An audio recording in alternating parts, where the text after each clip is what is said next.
Osman, did you want to say something? Osman.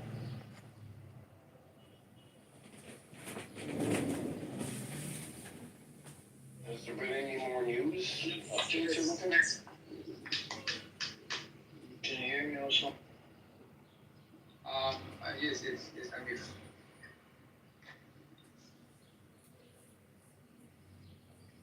I said, and with everybody on this group talking Israel, I think, and only Amir is Muslim, right? Well, I'm Muslim, so it doesn't matter, Muslim, non-Muslim. So I need to belong to the Palestinian people. Is it what? Not with the United States flag. Look at that. All of a sudden he's pro-America. Wow. American Israel. Okay, bro, can you come close to your mic? What are you trying to say? I just don't get it. What's your point? Osman, are you in like in Israel with the missiles flying above, or are you in Iran? What did you say? Where are you? Which side are you? From, right? The country. Yeah. I'm from. I don't know where I'm from. Well, you sound like you're on an interface. But I protected Palestinian people. 100,000 people, children is killing the American public Israel bombing. So why? And right now Israel bombing Iran.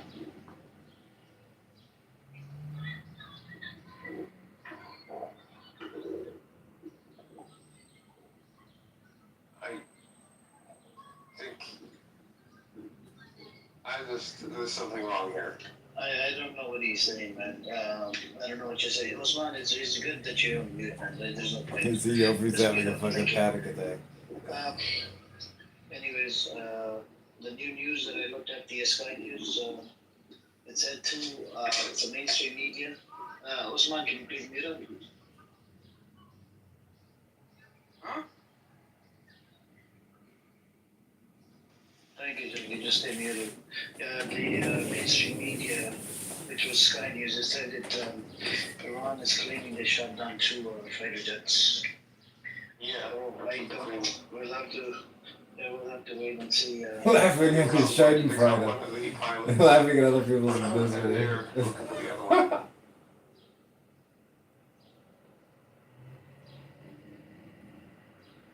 Iran was in the audience, so. Yeah,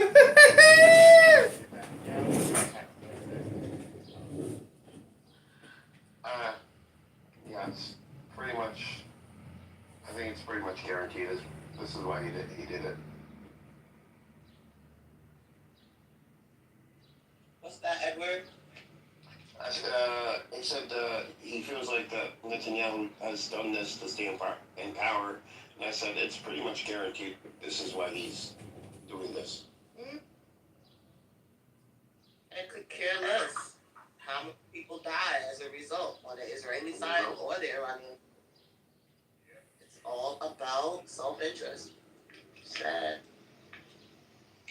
I don't really agree, and I think the important distinction is that the US is fully intimately involved with this, and even if Netanyahu was out, all of the plans in the Middle East would continue because Israel's psychotic, ambitious empire plans in the region completely align with America's imperial plans.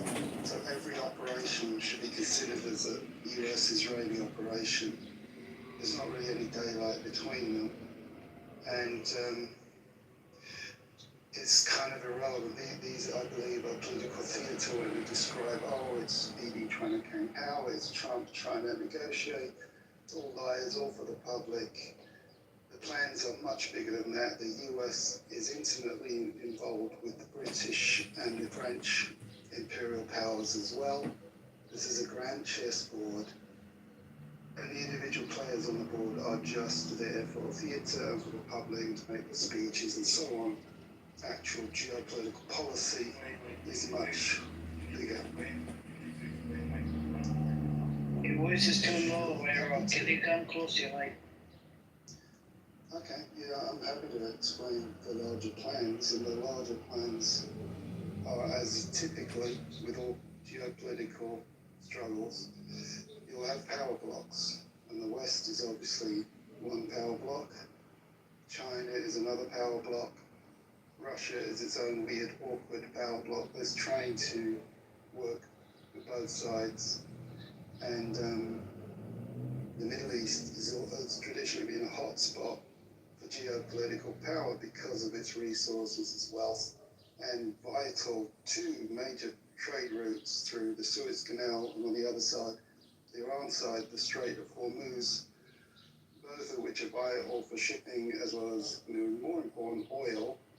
And as the power balance in the world shifts towards the east, more and more oil trade is now going eastwards through the Strait of Hormuz, where traditionally there was more heading west through the Suez Canal into Europe. Europe is not as important anymore. Asia is now far more important economically and trade-wise than Europe. And so there's a power dynamic happening behind the scenes. So it's a struggle for the West to maintain control over the Middle East and Africa for all of its resources and trade routes. Whereas Iran is aligned more with Russia and China now than ever. And so there's enormous strategic importance to controlling the region, but I'm not saying that's the same as what Israel's goals are. Israel is its own demented psychopathic entity that wants more and more power across the world, but specifically it has a greater Israel project that it has spelled out numerous times and is in the process of colonizing one country after another of its neighbors in that process, and that completely aligns with the US and the Western European powers because it fits with our strategy in the region. I couldn't agree more. That's actually a really great assessment, Ralph. I wish that people would see it, but do you feel like this could turn into a proxy war? Did you see that Russia, China, Iranian alliance is on one end, and then we see the alliances between Israel and the U.S. strategically, and we also see that obviously a lot of times these superpowers tend to align with countries that may not be superpowers to weaken their opponent, like such as if Russia gets involved, it's very dangerous if that happened. I mean, we don't want to have, this is how world wars become world wars. It would be in their interest, I guess, because they also know that this is going to be the U.S. Spending, giving a lot of military aid. That would weaken that would actually limit how much military aid will go to Ukraine.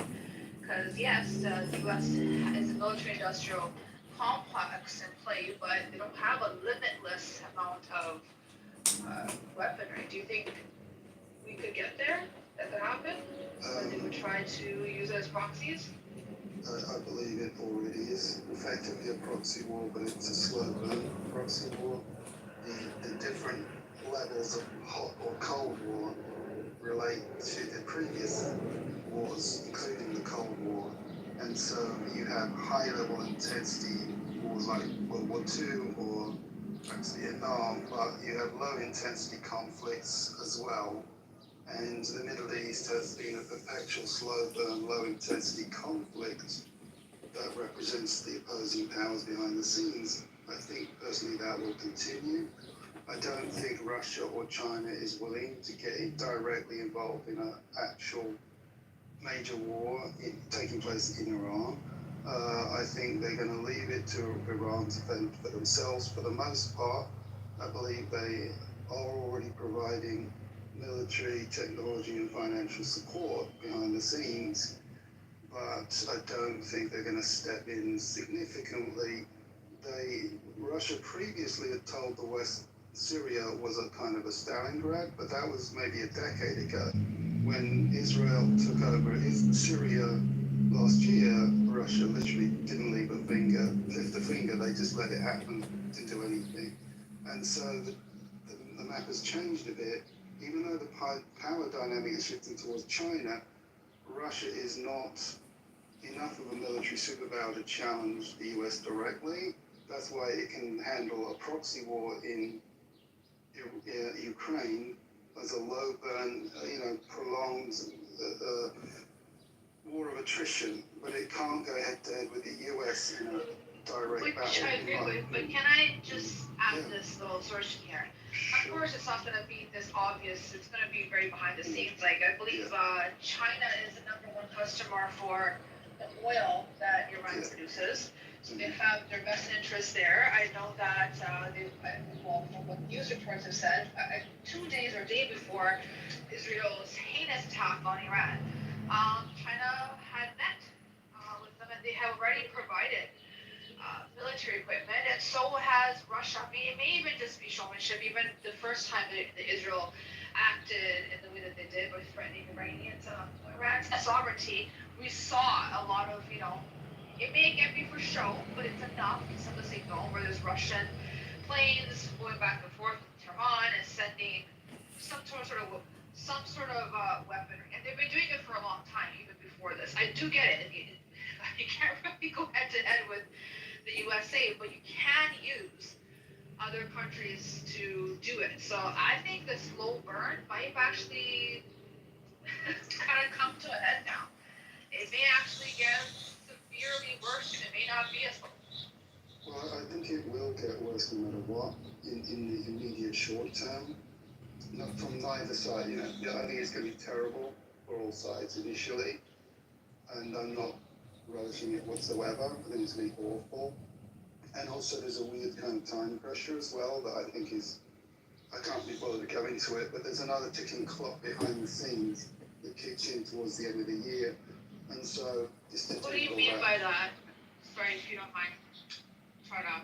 Well, there's this weird thing to do with sanctions. The UN and the US imposed sanctions, and the US has kind of worked its way out of an ability for sanctions to snap back onto Iran. Therefore, because that will all expire and they can't revert it towards the end of this year, it sets in motion a kind of a ticking clock for them to get this thing done and resolved, because after that they will have much less recourse. So unfortunately, being as belligerent as the US is, they're more likely to take aggressive action rather than let that play out. And that's maybe a factor in why this is accelerating now. And so I think regardless of what happens, there will be a nasty conflict, but then I think the way Russia and China will continue to do things is the long game. So I think they're sadly willing to sacrifice countries like Syria, maybe Iran next, and so on. But in the end, they will watch the Western Empire continue to decline, and I think they will want to work behind the scenes and within countries like Saudi and so on to try and gradually shift the economic alliances towards China and so on, and see if they can eventually reset the world a little bit or balance it more in the long run. We know that Western power is reducing in Africa, and as those nations become more independent and more alike with Russia and China, that all the global shift is happening. So I think they're counting on that more than trying to take aggressive action. I believe that's kind of what... That's your assessment. Very clear. I'm just wondering if anybody has pushback. I'm just wondering if anybody in the audience wants to come up, or anybody on the stage wants to justify the actions, the so-called preemptive attack Israel has taken upon themselves to do upon Iran, its sovereign country. Anybody support that shit here? I'm just curious. Anybody sitting here is trying to... It was funny how U.S. politicians, Germany and the UK had the audacity to say Israel has the right to defend themselves. But in this case, Israel was the outright aggressor. They said, we're praying for Israel. Is it that they're afraid that Iran has the ability to cause serious damage in Israel, that they're praying for them? I'm just curious. I'm very curious. These double standards that we have in our Western nations. Anybody want to defend it here? I see a lot of our dear Zionists of the. I can't hear you. Yeah. You're breaking it. Yeah.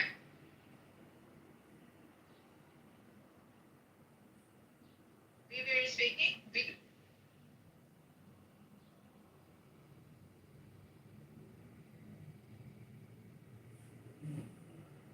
I mean,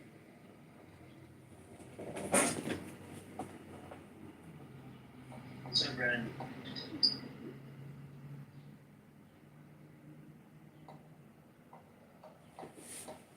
Maybe we can't hear you. Your voice is cutting out. I think it's your Bluetooth, baby. I mean, Ace, I can try to see from Western point of view. It's totally stupid, this kind of attacks. This is a last resort attack kind of thing, so I'm not defending it. It's completely ridiculous, but I can try to understand why West, like European countries specifically, are kind of supporting it. If It's you're not interested in kind that of. article. It's not kind of. They are. You know what really annoys me? There's been news articles since 1990 that have been saying Iran is 5 years away from nuclear power, 5 years away, 3 years away. This has been going on since 1990. Okay, and then if there was a peace talk, there was actually a talk scheduled for Sunday between the USA and Iran. So maybe there was some progress made behind the scenes that Israel heard, and they just wanted to again debunk, destroy any peace. So let's just do this heinous attack. So I don't see the Western perspective. I mean, unless they're trying to just dig. So I can try to explain it to you. So you have to look at the geography of Iran. So Iran, is the land between two seas. On the bottom is the Persian Gulf. We understand the trade routes. Yeah, I get that, but. So if you go back to Second World War, the whole war, I could say, was on this land. And the first resolution of the United Nations, after the war was finished, the first resolution was everybody should get out of this land. So I would claim it's the most critical land in the world, like a strategic land, and it's very important what side this land politically aligns with. West does not want this land aligned with East, let's say China or Russia. Are you saying strategically in terms of trade routes?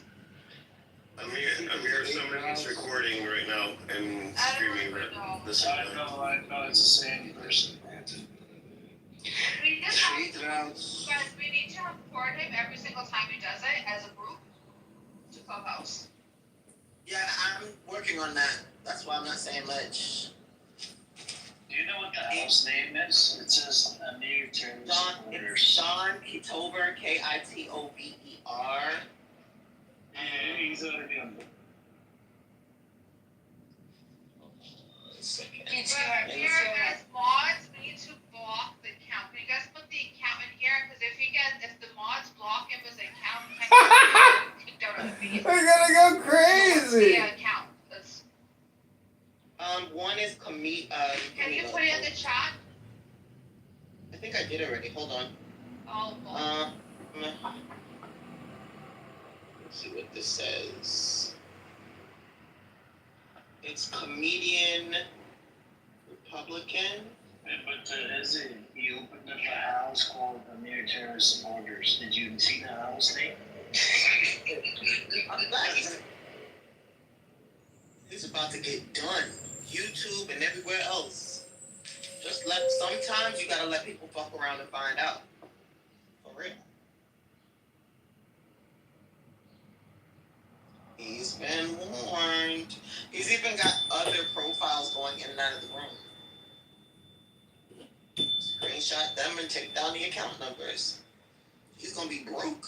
Imagine paying $5 for anonymous accounts, left and right. So you guys want to hear this ironic statement? Actually, was a veteran. So they're saying that Iran is attacking civilians, right? This coming from, I think his name is Israel, whatever, Gazan, saying that Iran is targeting, Iran has crossed a red line. They're targeting civilians. That's pretty ironic because that's what they've been doing to the Gazans since October 8th, 2023. Yeah, this is And it's what they were doing to in Iran actually since yesterday. They took out apartment buildings. Yeah. By the way, PTR, look. This is Central Tel Aviv. You're right. It's hypocrisy. What's interesting is from what I've been seeing on X from reputable sources, anything where there's been civilian infrastructure that's been damaged, it's kind of like sharp and all fallout. Like the targets have been key, military installations, and then could we say that they're? I mean, think about it. Mossad, some of his headquarters happen to be in a very heavily civilian populated areas. So could we say that they're using human shields, knowing that these facilities are targets, knowing that, Muslim countries tend to follow some sort of rule of engagement based upon their religion. So let's just go and make it very difficult for them to attack these areas because they're not going to, go and deny their religion and do this blood libel bullshit that Israel does. But if there's fallout, sharpenal, there's things that happen with hypersonic missiles, that's gonna happen. Not the intended target. Freaking hypocrisy. Sorry, Rolf, you were. But I think you guys really should condemn this. This is wrong. They shouldn't do this. Everything is wrong. Of course it is. Who is not supporting any of it? I don't think innocent civilians should be hurt. But if you're gonna sit there and say that Iran doesn't have a right to defend itself, but Israel always has a right to defend itself, that's kind of. Well, actually, there was a point I was going to make, which many people have pointed out on social media, which is that the Israelis intentionally placed their headquarters and so on in civilian areas, so that when they're attacked, they can point, you're attacking civilian populations. It's it's the reversal of what they accuse the other side of.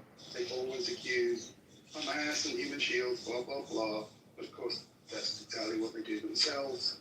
We've seen them using human shields literally in Gaza, pointing people on their trucks and physically using them as human shields. So here we go again.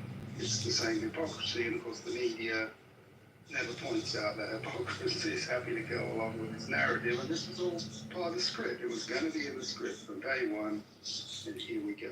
The narrative's already been written. May I ask you a question? Sure. What did you think of Bibi Netanyahu's speech yesterday, especially when he started quoting verses from the Bible in the New Testament? It was inspiring. Sorry. You see how he wants to get the Christians. He's trying to get Americans, and speaking in English, obviously, right? Yeah, they know what they're doing. It's all aimed at the fucking Christian Zionists and even ordinary Christians. There's so many ordinary Americans have a vaguely Christian upbringing, and they think these are the chosen people and they're poor victims, blah, blah, blah. It's the same old stuff. It's in my family too. It's deeply embedded in Western culture. They know exactly what they're doing. So there was a general, I forgot his name, high-ranking general in the Iranian IRGC who said that this is True Promise 3 and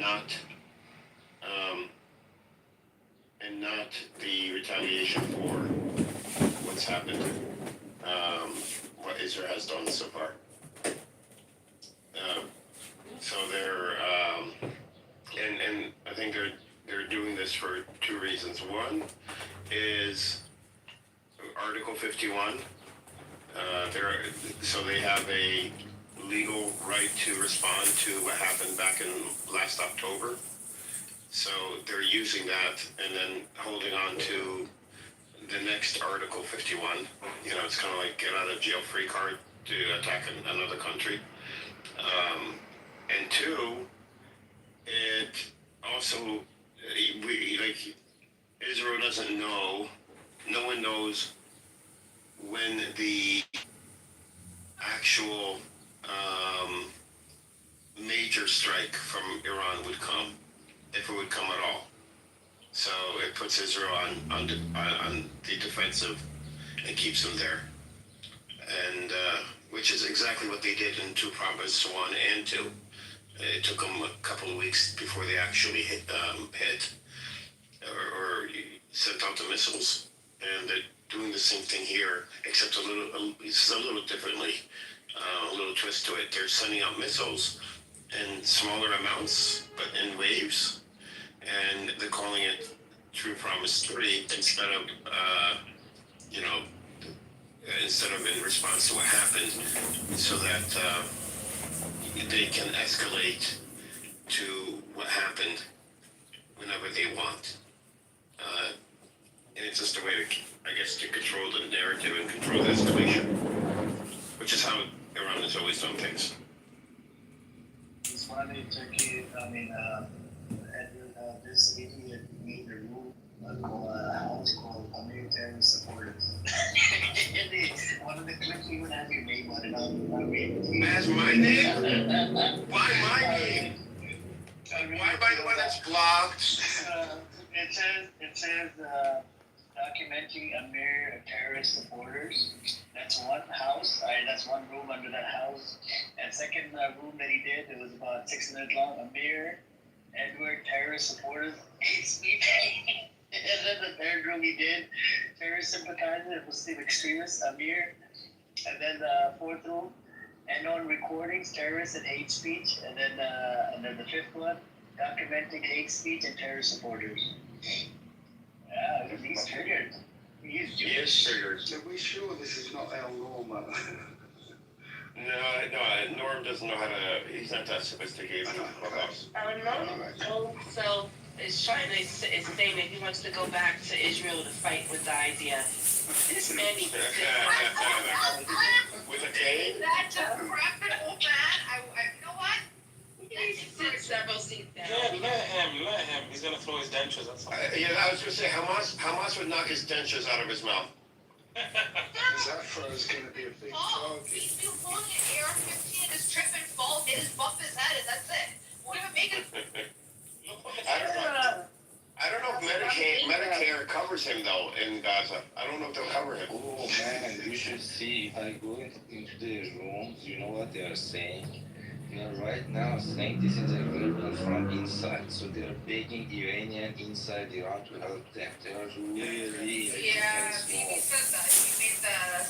And that's like laughs or. They are crying, they are shitting their pants. It's so weird. Yeah, but brother, the funny thing is, they always kind of try and portray that the Iranian government has no support in Iran. Look at the streets of Iran. Look how many people are on the streets supporting their government. No, it depends Because on nobody wants their government attacked by a foreign nation. I mean, Exactly. Even Even if you have a problem with your own government, they you are wouldn't allow really foreign Wasn't entities to there a attack. large number of Persian Jews? Because they were actually speaking In Iran, out front. Yes, and they were saying that they want Iran to attack Israel. There's a member of parliament.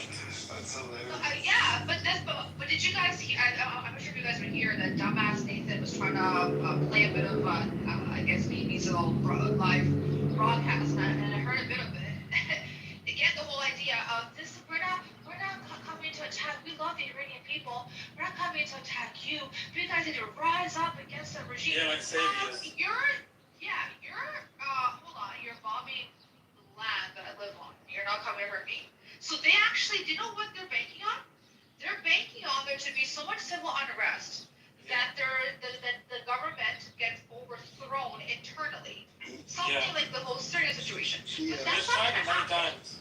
Yeah, I know, but that's what they need. That's what they need for a regime change, but it's not going to happen. but how it translates into Farsi, if Farsi is, like Arabic, his English statements translated, for example, into Arabic, you can clearly differentiate the fact that he is not genuine if he translated his statements into Arabic. So I'm assuming it's the same for Farsi also. interject a little bit here. Sure. It is well known what you're saying, Ace, is exactly on point, but it is important to consider that it's not merely rhetoric coming from Bibi. Remember, his audience isn't actually the Iranians. His audience is primarily the US, right? And the point is the mechanisms that they will try to put into place to create a color revolution will be the same mechanisms they use every time. And they don't do it necessarily through a genuine popular support or groundswell. They do it by fakery. They did it in Ukraine. They did it in Syria. They did it in Libya. It's a manufactured uprising, and they can do it. They have the resources. They have money. They have plenty of corrupt people within every country. There are always sellouts who are willing to be collaborators. And then they can use many different tactics and means to stage and fake a color revolution, just like they did in Ukraine, and have a fascist coup, basically, and present it to the world as an uprising. I'm not saying it will succeed, but you can guarantee they've spent at least 5, maybe 10 years laying the groundwork for the color revolution, because it goes hand in hand with the military strike. There was never going to be a land invasion of Iran. It's physically impossible. The plan would have always been military strikes plus color revolution. The only question is going to be whether that succeeds or not. And we'll see. I believe the Iranian people will not stand for it. But No, they won't. You Rolf, you actually raise a very good question. You actually raise a very, very fair point, and actually a good point. Because if we go back in history, Mohammed Mossadegh, who was the democratically elected prime minister, I believe, of Iran, he was overthrown in very dubious circumstances by MI6 and CIA because he nationalized the oil. And if you look at how they did that, was almost exactly the same as what they've been trying for several years. They try and kind of pay the fifth column off within society and then create the spark. Exactly. And it doesn't matter if it's a real revolution. But Israel doesn't have the credibility to do it, though. Idiots. But Israel doesn't need to do it, Edward. It's America that needs to do it. Yeah, but Israel's the one that's firing missiles and bombs into Iran. You can't bomb a people and then turn around and say we're going to save you and he should rise up. Well, It's going to be the opposite. Unfortunately, it's happened again and again, right? In Syria, the Western powers and their proxies attacked Syria again and again, and when we decided to flip the switch, we paid a bunch of mercenaries to stage a fake revolution. We did it in Libya. We bombed the fuck out of Libya, and we paid a bunch of mercenaries. We did it in Yugoslavia. We faked a bunch of mercenaries and said they were poor, oppressed Muslims or whatever. We've done it again and again. It's the standard playbook. The population knows they're being played. They don't with it, but they have no choice. The Syrians have no choice in what was done to their country. The Yugoslavians didn't. I went there when it was still Yugoslavia, and the Western powers potentially broke it up. We created a civil war, completely manufactured. The CIA was instigating everything. We did it in Ukraine. We do it everywhere. There wasn't as much shooting going on as in Ukraine, but there was some. And your point is completely valid that by Israel attacking the Iranians, it will inevitably unite the population to some extent. But history has shown it's not always enough. The Western powers can't, if they have so much leverage, they can just force it to happen. But you also, I think you're discounting, or not, I should say discounting. Keep in mind that unlike these other nations that you mentioned, you have two other superpowers or near superpowers, China and Russia, backing Iran. I mentioned this before, and if you remember, they were backing Syria. They said to the West, this is our Stalingrad. You will not take down Syria. They fought and fought and fought. This is the Russians, by the way, not China. But then last year, the Russians just stepped away from it. They didn't do a thing. They just let it happen. So you can't predict how much Iran's power is. Pardon? So the problem and the difference is here. So exactly same situation, much worse, happened during Bush time and after 9/11. That's right. And Iranian regime has planned. I mean, this is the thing that they didn't expect they can retaliate like this. That's why they're shooting the path. The thing is that they knew that this is and they have a very strategic plan for it. So I was in Iran and I was talking to them. For example, the core regime instantly will be to 11 regime across, so the core commands under if there is a major attack. Right now the core commands in Tehran will instantly divide it into 11 commands independent of each other all across country. So, and like the missile sites right now, like the ambassador of Israel was just saying that we eliminated the missile threat. And look at what's happening to Tel Aviv. The Iranians have plans for this for a long time. They know that if a major power like United States and Israel attack, what should they be doing to retaliate? And this is what Jews, like we were talking about, a normal. They didn't see it coming. They are scared like fuck. So the things you described to me just now, the strategy that you just told me, I believe you're not military intelligence, but you have learned this from being a person listening to people in Iran, and you're probably very accurate, right? Now, if you consider what we civilians are able to find out, and then you compare what military intelligence are able to find out, military intelligence find out about 100 to 1,000 times more information than we did, as probably a low estimate. And when you've got a military the scale of NATO, you've got the top British intelligence, GCHQ, you've got top French intelligence, which is incredible. You've got top CIA and about 20 different intelligence agencies, Army intelligence, Naval intelligence. You've got the Mossad and their different intelligence agencies. You've got all those intelligence agencies arrayed against Iran. I'm not saying Iran is a pushover, but if you did a chess simulation on the board, the Western Alliance ought to win in a chess game against Iran. On paper, it should win. I'm not saying I want it to win, and I am open to the possibility the West is arrogant and making mistakes, but so far they haven't shown to make any serious mistakes. Tactically, they've already taken out various commanders and so on, unfortunately. So it's already shown weaknesses in the Iranian defenses and things how badly it got started. This is not me wanting it to happen. They've moved enormous military resources into the area, which means they've done enormous amounts of planning. The West are not sitting there not planning.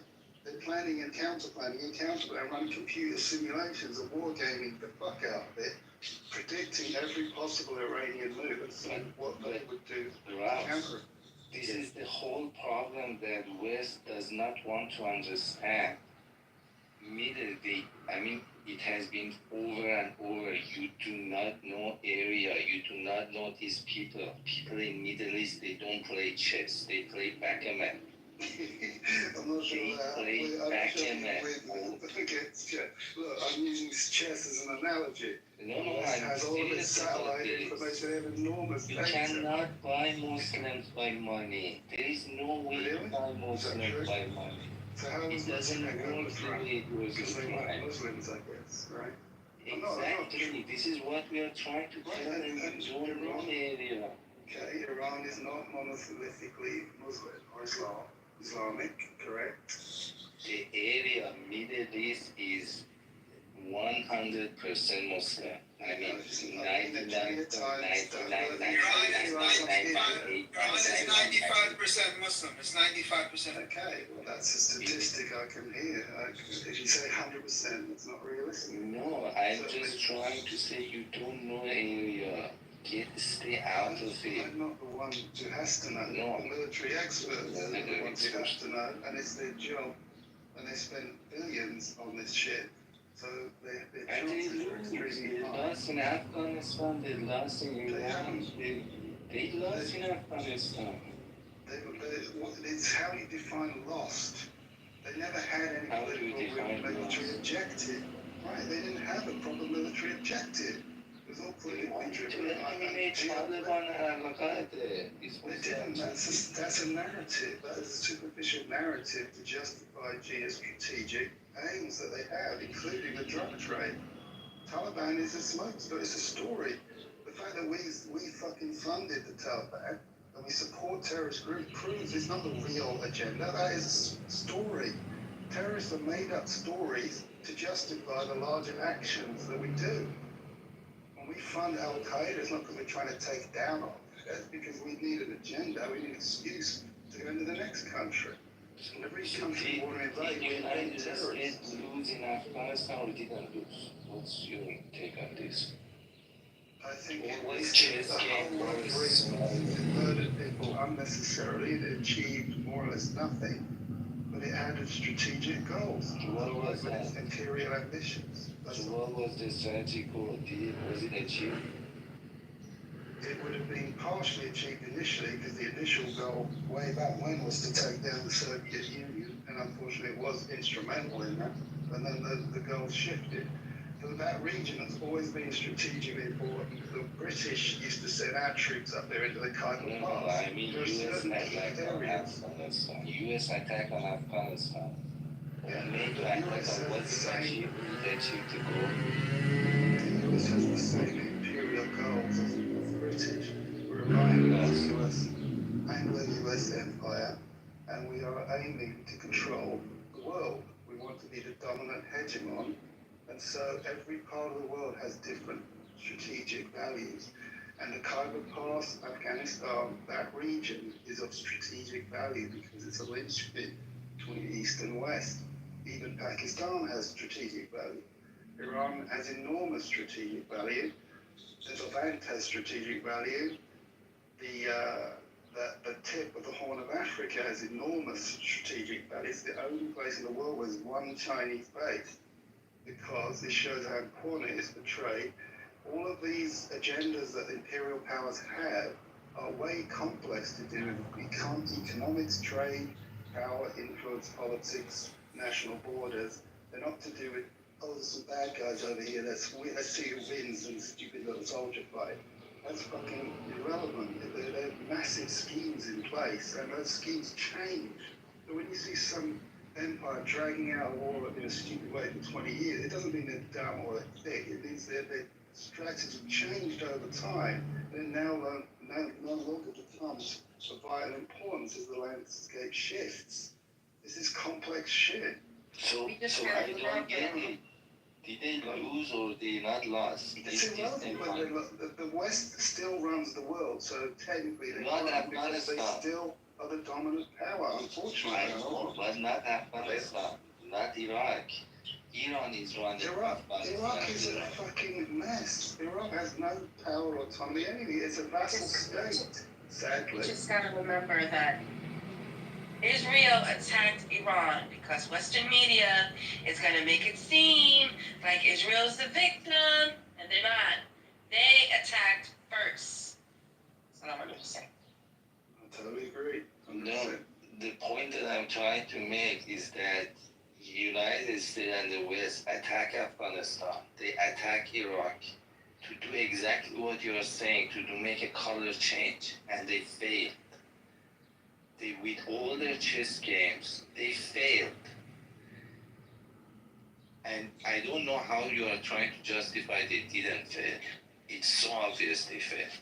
Because the way I define lose or win is militarily here. If you're saying the Americans lost any physical battle, I'm not seeing it. If you can show me vast numbers of American troops obliterated and the battlefield slaughtered and the enemy troops take over, They ran away I'm not seeing it. overnight. I haven't seen that. I haven't They seen it ran anywhere. away overnight. They didn't run away. They decided the project was over, packed up and left. That's completely different. Yeah, it's the not same as losing a that battle. way. That is an imperial objective shifted. It is no longer. I mean, you are playing They're with going the to world. reallocate resources to, for example, Ukraine, Africa, where they're quietly building a whole load of civil wars as we speak. The Middle East, because they knew they were going to go after Iran.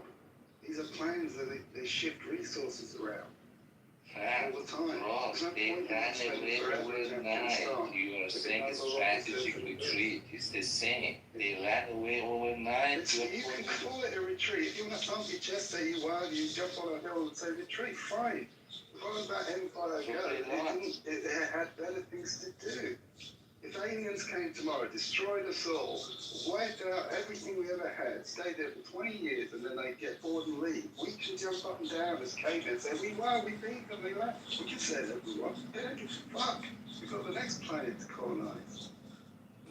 Wei-Fan, I think he's saying that, look, the Americans, for example, came into Afghanistan, sucked it dry, took what they wanted, juiced it for what it's worth, packed up and left. And that's why there's two definitions of who won. What did they suck? Drugs, primarily. Drugs? They have access to drugs from South America. Why they should come to Afghanistan? Because it's an extremely Heroin. valuable drug trade. Heroin. It always has been. The British were there first. The British enslaved China. Really? Do you know how my tiny little country enslaved China? Do you know how? The opium trade. You never heard of the opium wars? You need to go back and look some history. Yeah, they were the first global drug dealer.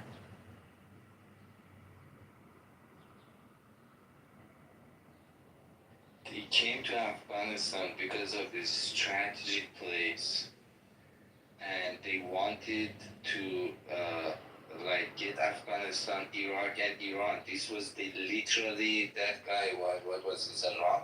No, that Dick Cheney. He was saying we want a new Middle East, whatever. This new neo-Republican, this was their agenda. They were saying that we want a new Middle East. We want to get Afghanistan, we go to Iraq, and Iran is next. They literally, formally announced it as the policy of Bush administration, and they did. Correct. It was part of the neocons. Neocons, That's right. And they wrote a large document called the Project for a New American Century. And it was published in September 2000, exactly 1 year before 9/11. And they said in it, the US needs to ensure another 100 years of hegemony, military, over the whole world, and it must present any rivals challenging American supremacy. And as a result, it needs to do much more increased forward basing. The US had way fewer bases 10 years ago. It's now got close to 800 bases around the world. So they succeeded in their military expansionism plans. And a key part of that planning was, as you say, restructuring the Middle East. And all of these neocons were Zionists. So the purpose of restructuring the Middle East was primarily to put Israel in charge, but it also aligned perfectly with the US Anglo-American imperial designs on running the world. So Zionism and Anglo-American imperialism align perfectly well together. So they collaborate on all of these large-scale plans to make sure that their so-called enemies never get a foothold in these different regions. That was the purpose of the Project of the New American Century. And so as a result, the regime change plans that you probably heard Wesley Clark mention, we plan to regime change 7 countries, including Libya, Sudan, Iraq, and the rest of them, I think ultimately including Iran, was all part of that plan. You're right, you're partially correct, but it shows again, the agenda isn't just to take down countries for the sake of it. It's because they have a global geostrategic long-term strategy, in this case 100 years worth of strategy, and with China, their ultimate goal in their sights, the biggest challenge of all. And even when I was in London in the mid-90s, Wyatt Hall was saying, forget about the Middle East, the main objective is to contain China, and that is increasingly being the objective. That's why under Obama, he said that we're doing a pivot to Asia. The military shift has gone towards dealing militarily with China. We've sent nuclear bombers to the Philippines now. We've successfully rearmed Japan. We are arming South Korea. We're building alliances with Western-friendly Asian nations to surround China. And of course, we're funding the Taiwanese, that separatist group. We're funding and giving military arms in a massive way to those separatists because we want to provoke Taiwan to have some kind of conflict with China, and that will be the flashpoint that will justify the final stage of their imperial designs, and that is to have a physical military conflict with China in some form or another. And all of these moving pieces are all deeply interconnected. I think you are mixing two things. So those neocons, they are different from Obama in my mind. Obama was a shift because neocons failed. So what you're saying is correct. There was a huge shift in policy that the United States announced formally that we do not have strategic interest in Europe and Middle East. Our only strategic interest is in Asia. But that was after neocons. So I go back to my original point that all those chess players, war simulations, they fail in Middle East.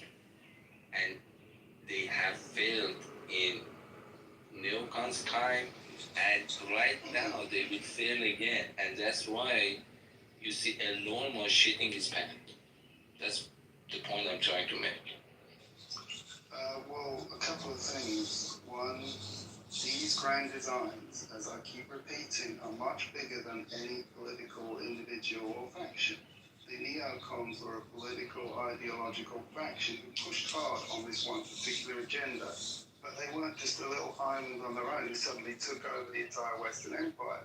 It meant that they had to be aligned with all of the European Western Alliance interests, including Australia as well, let's not forget.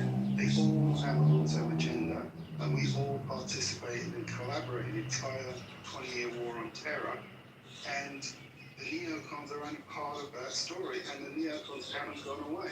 They've just rebranded themselves, renamed as Rubio's a fucking neocon. The entire Trump cabinet is a fully Zionist neocon. They may not call themselves neocons, they might as well just call them straight up Zionists. They're sort of dropping the neocon label, it's gone out of fashion, but they're the same psychopaths with the same agendas, and that the Trump cabinet is way more extreme, perhaps than ever in US history, in terms of this agenda.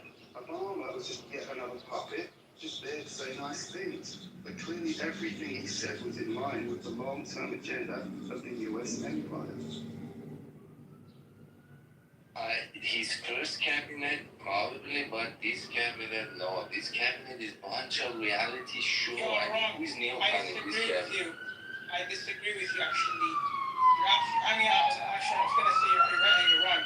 In his first administration, he had someone like Jim Mattis who served in Iraq.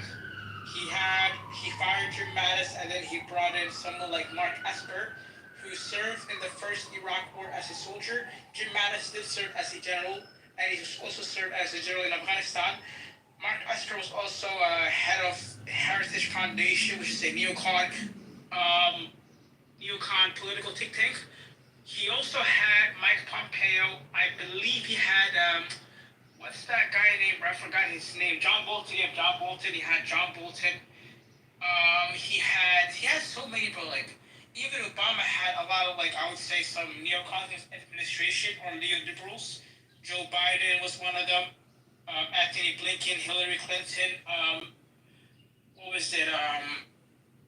I believe he had Robert Gates. He had what's that guy? I forgot his name. He was CIA director, John Brennan. Bro, both sides are just like, it's neocon and neoliberal, bro, basically. Lincoln I'm is sort of impressed with Anna's right now. Anna's here. Pretty impressive. You're not yelling and screaming. You're actually making some good points. No, but Anthony Blinken was neocon. He was neoliberal, basically neo-interventionalist. Okay, so which part I'm wrong? So his first administration, Trump first administration, Pompeo, those guys were neocon. But his second administration, this one, who is neocon in this administration? Marco Rubio is a neocon.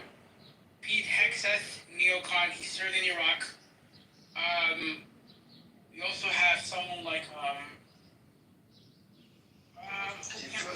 You've got his co-chairman Lutnick, who's a full-on Chabad Zionist. Yo, He Look, selected Nick, all of them. Howard Linick used to donate to Hillary Clinton, by the way, guys. There's an article in the New York Post from 2015. He was doing a fundraiser right next to Epstein's house. I didn't know that part, but yeah, So it's it is interesting. a deeply Zionist cabinet. It is, bro. It's pretty much like the same. It's no different than the previous one and the ones before, bro. You know what's interesting, bro? I remember someone saying, like, I forgot who told me, but, like, I can just remember someone saying, because I told them, I was like, I'm very happy that Lloyd Austin is the defense secretary as a black man. Well, someone said it doesn't matter if he's black, he's still gonna do the dirty work. And guess what? That person proved my point. 3 months later, what happens in Gaza? And then you have Ukraine. And then you have the Afghanistan withdrawal. And you have October 7th. It shows you, bro, one thing, it shows you, it doesn't matter who you are. Yeah. You know, you're going to be used as a pawn. Like, think about Bush. Bush had 2 Secretary of States. Both were black. They were used as, you know, pawns of Zionist imperialism. You know, or, what you want to say is like, U.S. imperial agenda, whatever. I like to call Zionist imperial agenda because that's what they're serving. And, you know, look at the UK guys. Yes, UK. Yeah. They had an Indian prime minister for about almost 2 years. He is also used as a Zionist imperial tool. David Lammy, he's another black individual. They use him as a, you know. Yeah, he's awful.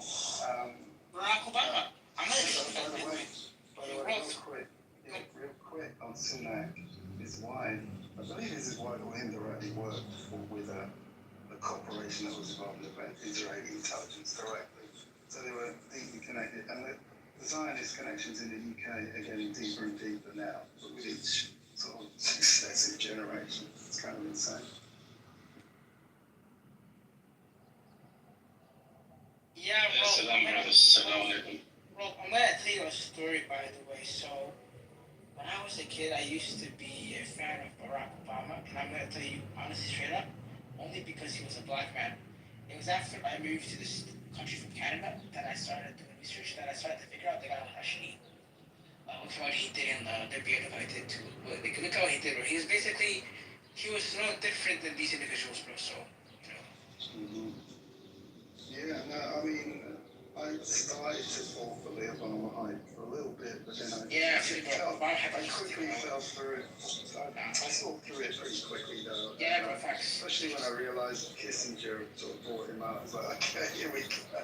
And he's from Chicago. It's like the Chicago school. It's like a corruption. Brother. Sit down, brother. Henry Kissinger died at 100 years old or so.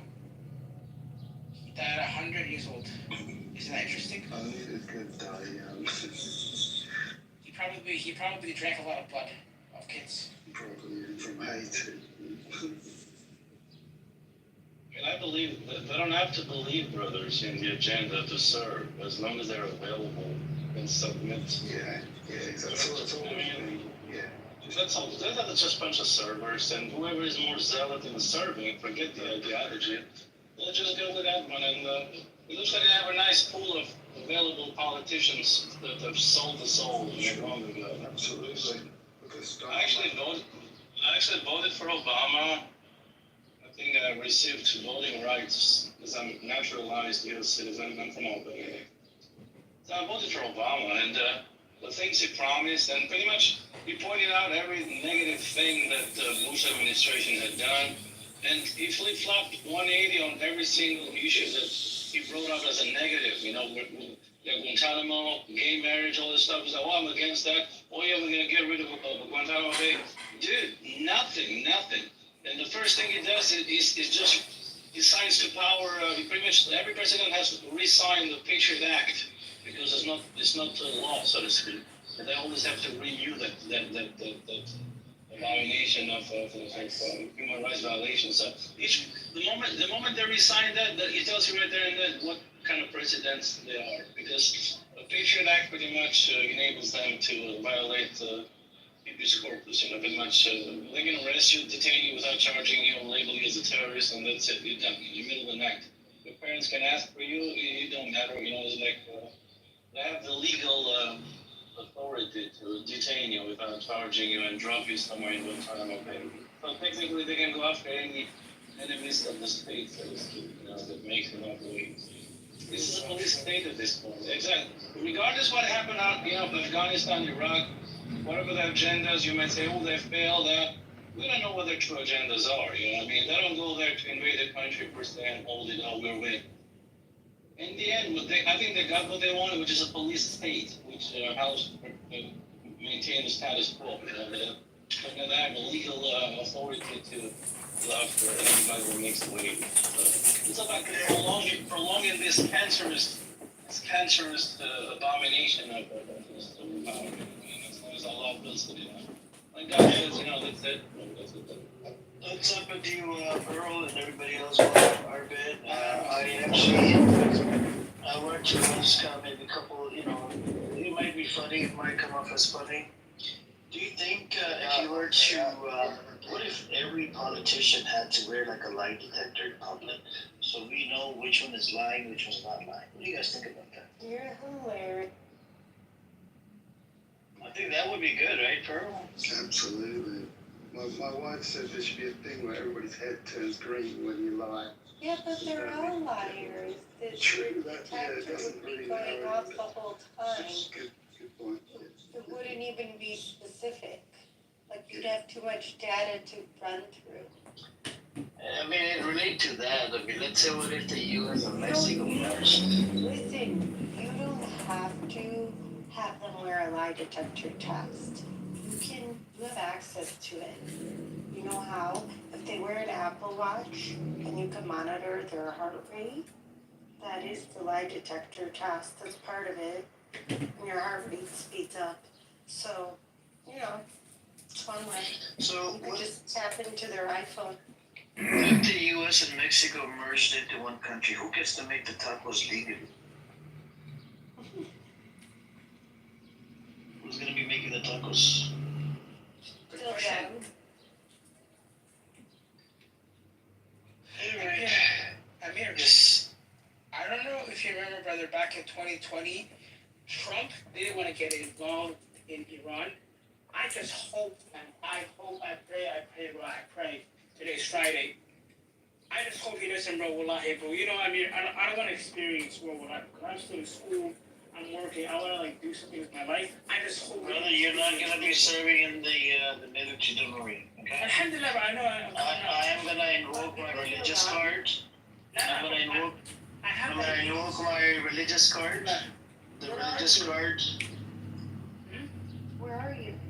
Nah, bro, alhamdulillah, I have diabetes. I'm already exempt. I cannot do alhamdulillah. That's the one thing. So, alhamdulillah. Then what are you worried about on us? Just let her be, brother. I'm worried, bro, because if World War has everything constant, everything is gonna go up. I might. It's okay, brother. We rather have this war that needs to happen because this Zionist entity, he has attacked a whole bunch of people. This war's gotta happen. It needs to happen because we can't keep going back and forth. I'll give you another hypothetical. Let's say if they would have stopped and done a permanent ceasefire, okay?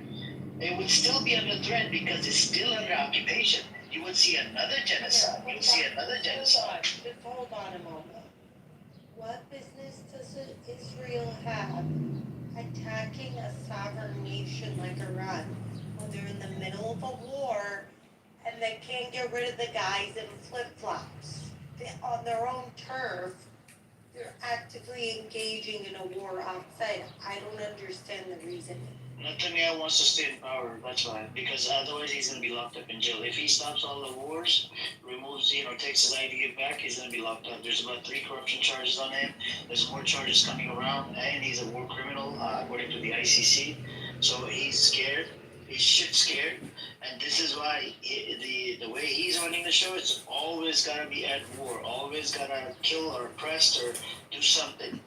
So Got to keep them busy. I He's mentioned not exactly in the position to start a war. I understand you're not getting that. so America will defend it. America was behind it, by the way. America was behind this attack.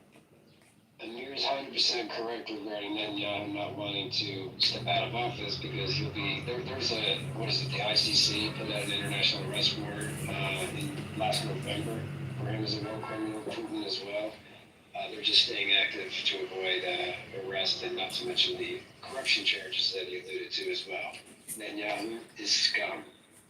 So I want to go back to a point I was making earlier, Amir, that I don't believe it is down to one individual, corrupt president, i.e. Bibi. I believe the plan is bigger than this, and there's a reason, I've got evidence for that, it's not just an opinion, and that is that the US has been building its military plans for the region continuously over the last decades, and recently over the last several years it's been ramping up, moving military forces into the region, including Iraq and other places to surround Iran. It means there's a very large scale US strategic planning at a very high level in concert with the British, who are operating out Cyprus, and the French, who are running intelligence and military operations. It's an international organized effort. If it was just Bibi desperate to cling to power and he was trying to cajole the West into this, I personally don't think the West would be so far advanced along in these plans. I believe that Bibi's desperation happens to align with Western interests, and they're willing to go along with his stupidity because it fits the agenda of the larger power, which is the Western alliance, and they have an agenda to regime change Iran, and it happens to align with Israel's agenda to regime change Iran. I'm not saying I'm 100% right, but I would like to present that counterpoint of view at least.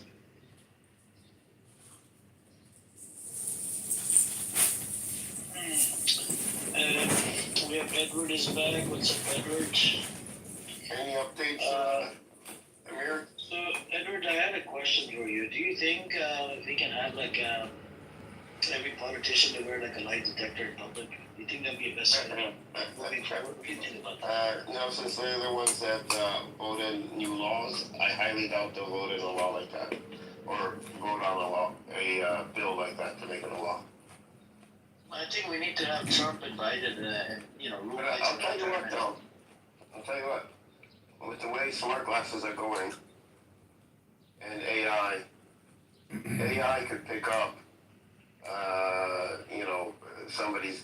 somebody's body language and their facial expressions, like micro expressions. They could pick up on people lying. So that might not be too far off in terms of technology. So it wouldn't have to be a lie detector test that you have to be plugged into. We just look at somebody and know if they're lying or not. But then what you'll have is people won't say anything unless they're behind a filter. Which is already what that's I got a funny one for you guys. What if every time a world leader lied and then turned into gold for 10 minutes? That would be good, man. Turned into gold? Goat. A goat. Yeah. What is it with I've heard goats a few times in the last 2 days. That was you want to an update. The Iran is attacked the IDF headquarters. I attacked the IDF headquarters just now or recently. Yeah, I can't pronounce it. It's like Iran. Now, Iran is intercepting. The Pentagon message Israel. Oh well. I don't like that I can't use my soundboard. I know. There have been videos coming out of Iran showing a large number of Israeli missiles being intercepted, and Iranian media reported the two F-35s that were shot down, and one pilot recovered. I mean, Iranians, I'm telling you, as an ex-Iranians, they will kill Netanyahu. This was too big. They will not stop. They only stop if they kill Netanyahu. You ain't even be in the country. You'd be in America. They're that pissed? Why are they that pissed? It was very, very, it was very bad. The attack was very bad. And when this happens, the only way they can stay in power is by killing Netanyahu. I'm just telling you. So, if it's World War III, they will not stop. They have to kill Netanyahu.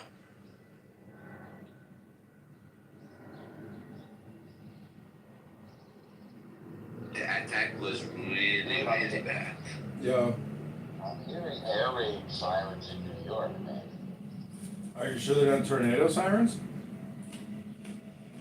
We have tornadoes in New York? I don't know. We I'm have tornadoes. sure you guys get tornadoes.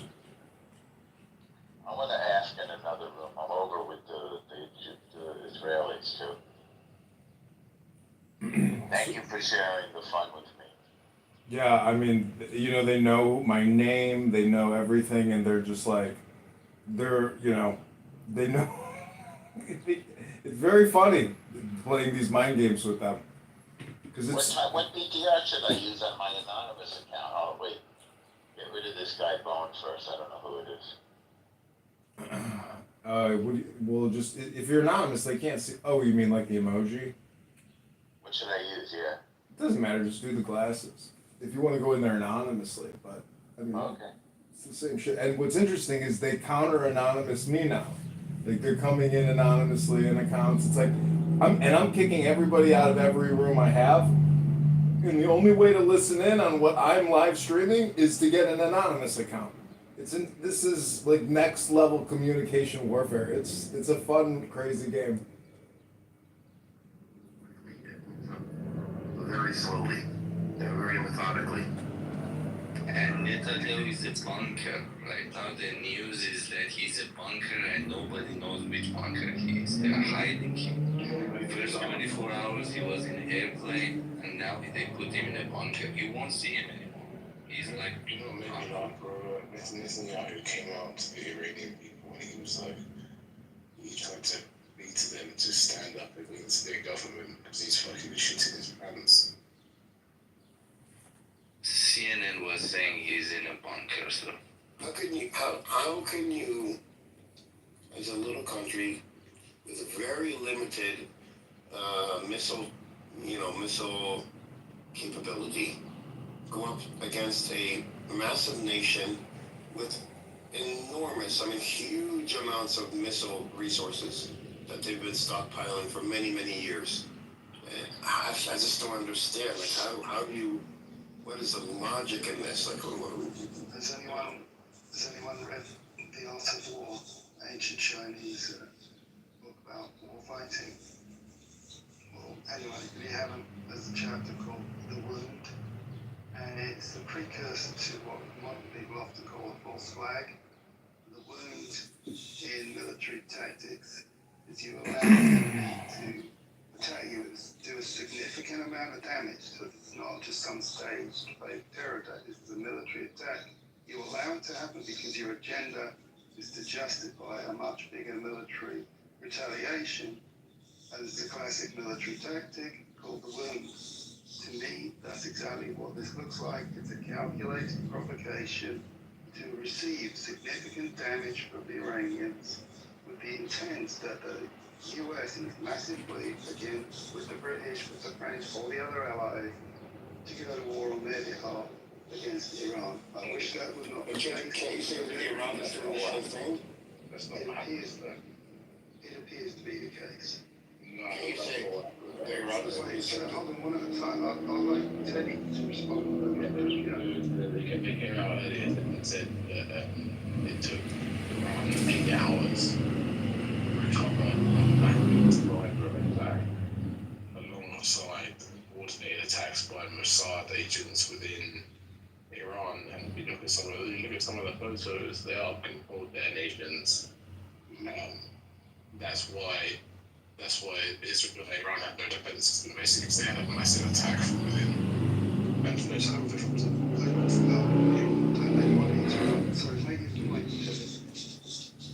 Yeah, and then there was an attack from Iraq as well. I can't remember exactly. I'll get the details and I'll put them in the book. It was a software attack, basically. It wasn't what you thought. That's why it took them 8 hours to recover. That's what they were talking about. What is the point? The point is, what you said doesn't make it. It's not what happened. It's not what's happened. I didn't describe what the means of the military the attack was. I said, you want an attack to happen, so you provoke an attack. You said to let them attack you, but they couldn't actually defend themselves or something. I think you're misinterpreting what I meant. I didn't mean the Iranians allow the attack. I meant the Israelis want to allow the counterattack. In other words, they intentionally provoked Iran, as they did before. Last year, they did the same thing on a smaller scale. They provoked Iran. Iran did a measured, careful counterattack to test the water and show the world that they were capable of stuff. And it would appear that they've now escalated this. The West with the US have created a provocation which Iran can't back down from and say face. They are obligated to respond with a strong military force. They've now done so, and they've effectively fallen into the exact trap where they wanted. Now the Americans, they did it for little Israel, the victim. Now the entire might of the military of the US, British, and Israel all go to town and attack Iran. I think you're connecting dots that aren't there, or at least aren't there yet. I predicted this for years. This is a year-long prediction. This is not me just randomly jumping. This is how I expected it to play out from day one. Every single scenario you ever write back, this is how it would play out. This is not randomly. Iran can't do that, 2 years ago. It's exactly how that's not how Iran fights, though. That's not how Iran fights. Iran is very methodical, and they won't escalate to a point where world opinion would turn against them. They're very well aware of this. They already have, because the media controls public opinion. They've already But yet, world opinion hasn't turned against them. America's not getting involved in this war. They already are involved. It's happening. The triggers are in motion. They've already had an attack in World opinion hasn't turned against them. It's already in motion. I wish it wasn't the case. I don't fall for the propaganda, but 99% of everybody I know falls for the propaganda. I disagree. It's very clear that Israel attacked first. Only they're intelligent people that don't listen to the media. My friends in Britain will be more the BBC will convince the British people that Israel has a right to defend itself, and they will go along with it. 10% will be angry, 10% will see through it, but it's the same throughout history. 10% The whole West is pro-Palestinian. Wrong. The whole West is pro-Palestinian. How can you expect to? Unfortunately, I wish sounds like it is. No, people in the streets. Do you live in America? Do you live in America? I like people in the streets. I live in America. City. So They're a tiny percentage, unfortunately. Tiny percentage. You see it on the media. I think you're living like 10 years in the past, and you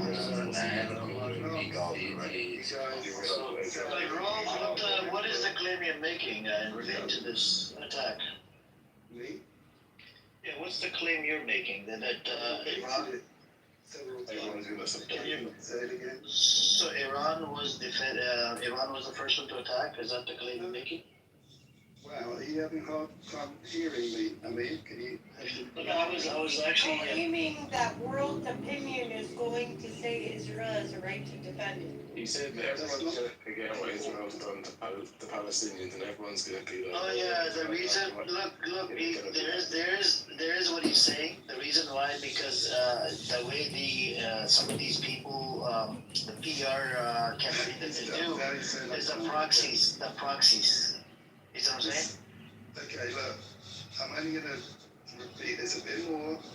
You people are starting to say, I'm dumb. I'm not dumb. I don't want this to be the case. I've spent my whole life living in a world of propagandized idiots around me who, even back to World War II, were lied successfully against. And every generation successfully gets propagandized and lied to by the media, especially in the US and UK.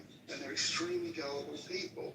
And the majority, especially in the US, are still far pro-Israel and the anti-Israel group. The number is changing, yes, but not enough to justify them saying, oh, we can't have the war against Iran. The US will have its war on Iran if it chooses, if it wants to. And everything indicates that it wants to, and we will see. So what do we do? Hold on, Secretary. Hold on. What do we do about the survey result that says 53% are anti-Israel? Which survey result? There's a survey that was done in America. It was at 52, now it went up to 53. It's great. I mean, I'm enjoying it. I'm enjoying the shift. But 53% is not enough to tell Americans you can't have a war against Iran, because you do a survey to you like Iranians and say, no, we hate Iranians. They're all a bunch of horrible misogynists and stuff. You can have two things at the same time. How old are you? Like, what era do you live in? I'm very old, but I'm still in touch with what's happening. Yeah, sure. The way I'm you old, see it is okay? extremely like old-fashioned. This is not the 80s anymore. People No, don't trust media anymore. People trust people. No, but People trust people. correct. They'd much rather take the news from TikTok with like Yes, little videos the younger generation. than a dumbass a system in which media becomes predominant. That era is dead. It's not dead. It is changing. It is shifting. But the power, it remains, unfortunately, with the ones who will conduct the war and who will propagandize the public. Unfortunately, I don't want it to be the case. And anyway, I've said my position. It is the case because you're still living in the 80s. I mean, come on, keep up with the times. Come on. I make fucking video games for teenagers. I'm not in the past. I'm totally current with trends. I fucking follow social media every day. I don't get my news from legacy media. I get all of my sources from doesn't Twitter. explain why Israel chose right now to do this. Yeah, I've explained it, but you guys don't want to hear the explanation. But that's fine. The explanation is Israel wants world domination. It's very vague. Simple. Yeah. It's very vague. Tell me why now? Why now? It's not now. This has been culminating for 100 I know, years. but they're in the middle of a war. Their military's fatigued. Because they don't have to do it. The US does everything for them. They're not going to have a war against Iran. They are demanding and have repeatedly demanded. This is 80. I'm so old. I remember when